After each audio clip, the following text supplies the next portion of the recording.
have this call is because I don't want you guys to be scared. We're 3 months into this in the medical world, and we understand this disease.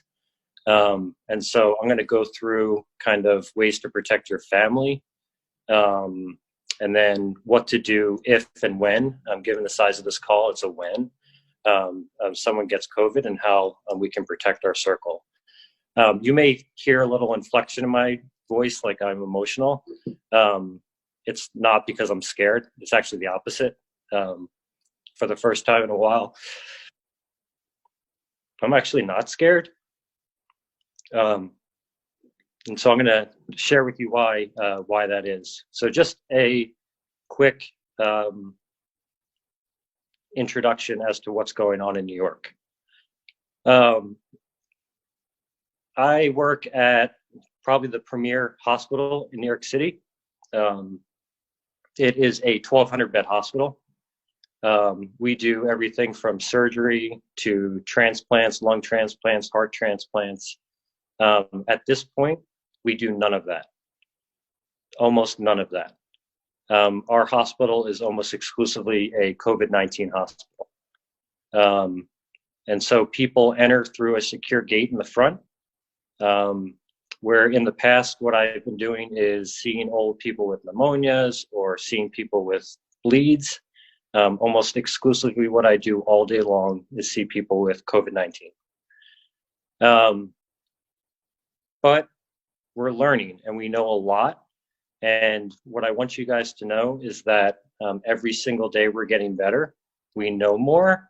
And I am confident that the stuff I can tell you today should make you guys feel like when this comes to your community, that you don't have to be scared and that you can protect your family. So I think the first thing is, how do you get COVID?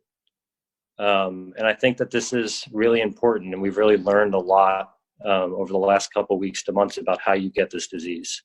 And so the overarching theme is sustained contact with someone who has this disease, which the vast majority is people with fever and aches, or someone who is about to get the disease. So someone in the next 1 to 2 days who is going to develop symptoms of this disease. And so the way that you get this is the transmission of the virus almost exclusively from your hands to your face. From your hands to your face. And so it's either into your eyes, into your nose, or into your mouth. So there's a lot of talk about contact or getting it through contact, hands to face. There's also a small thought that it can be aerosolized, that it can kind of exist a little bit in the air. The thought at this point is that you actually have to have very long, sustained contact with someone. And I'm talking about over 15 to 30 minutes in an unprotected environment, meaning you're in a very closed room without any type of mask, for you to get it that way. But to very simply state, the overwhelming majority of people are getting this by physically touching someone who has this disease or will develop it in the next 1 to 2 days, and then touching their face. And so that actually, I think, is incredibly empowering. And that's, as I've been in the hospital the last 2 days, the thing that makes me smile a little bit is that I actually know now that I won't get this disease because I know how to protect myself. And so I just want to give you guys a few very, very practical tips to how to protect yourself. Always know where your hands are and have Purell. When you touch stuff that's outside your home, just make sure that you're washing your hand. Start to learn how to not touch your face. A really good way to do that is to start wearing a mask when you're out. And if you want to practice, wear a mask when you're home. You don't need an N95 mask or a medical mask. Any mask will do, because this is not preventing the disease. This is training you. And then the fourth thing is stay 3 to 6 feet away from people. So that is the nitty gritty of not how to give yourself this disease or get it from your community where it is at this time. So I think when you understand those 4 rules, the next thing that I think is so important becomes true. You don't have to be scared of the outside world now. You don't have to be scared of your neighbor. And I have actually found that to be incredibly liberating right now. When you understand this disease and know exactly what to do to prevent getting it, then it allows us for the next couple of weeks to months to be able to sustain the system that we have. If you can protect yourself and you know your family's safe, then I think that's empowering. Socially, this is incredibly important, and we did this at my mom's house, is you have to shrink your social circle. Find your isolation group, find your group of 3 people, 4 people, your family, and set boundaries. That is it. They can still go to the store, and you can go to the store without any fear, because you know if you wash your hands and you don't touch your face, you're not going to get this disease. What do you do if you get this disease? And this is, I think, if you listen to nothing else through this entire thing, just please listen to this part. In Wuhan, China, throughout the world, the vast majority of spread of COVID-19 is through home and family transmission. I think if you have something that feels like a cold or you feel like you're getting sick, is take the precautions like you have COVID-19 for 1 to 2 days. If in 1 to 2 days you're feeling much better, and this is like the 1,000 other colds that you've had in the past year because you have kids, you don't have COVID-19. And then you can go back to your completely normal living at home life with your family. So I think it's just important. The place we get into danger is people being too cavalier when they're developing symptoms and exposing their family too early. And then when they get fevers and they're staying at home, is that they're having too much interaction with your family. You can have COVID-19 in your house and everyone else not get it and be protected and be completely safe. There are a couple exceptions to that, and I think this is important.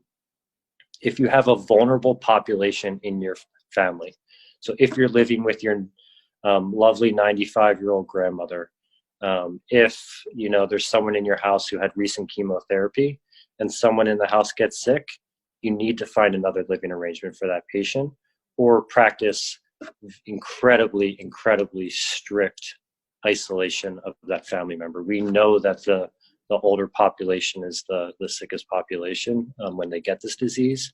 And so that is the one caveat to it's safe to stay home with your family, is if you have someone who's incredibly vulnerable, you need to set up a situation in the house where they're completely isolated from the person who is sick. Maybe you could have another person take care of that family member in your house so you have no interaction. But simply being in the home with someone with COVID-19 will not get you that disease. This is where I'm probably the most qualified person in the country to comment on what it looks like when people are coming into the hospital and sick. So first, who should go to the hospital? If you're feeling short of breath, come to the hospital. That is the rule. That is the clearest thing. It's not, I have a fever. It's not, I think I have COVID-19. It's not, I can't stop having those body aches. It's, I feel short of breath when I get up to go to the bathroom. Those are people that should come to the hospital and be evaluated. Of the entire population of people who get COVID-19, about 10% need to go to the hospital because they get short of breath. Of the 10% who are coming to the hospital, about 1 to 2 to 3% of those are requiring admission to the ICU and to be put on a ventilator. So what happens when people get put on ventilators? The vast majority of people, overwhelming majority of people, come off the ventilator. And they usually come off the ventilator 7 to 10 days later. But I think the important thing for you guys to know is going to the hospital is not a death sentence. It's a safe place for you to be. Go to the hospital when you're short of breath. Don't go to the hospital just because you have COVID-19. Should I get tested if I have the disease? If I'm a generic 35-year-old who's sick, I think it depends on the availability of testing in your community. What we know right now that people are home, is that if you have, and not having a lot of social contact, is that if you have diseases if you have symptoms like the flu, it's likely you have COVID-19. And nothing that I've told you about behavior, about interacting with your family, a lot of that stuff would change by knowing that test result. The caveat is if your community, whether that's New York or Tennessee, is testing a lot and you have clear access to testing, absolutely getting a test is a good idea.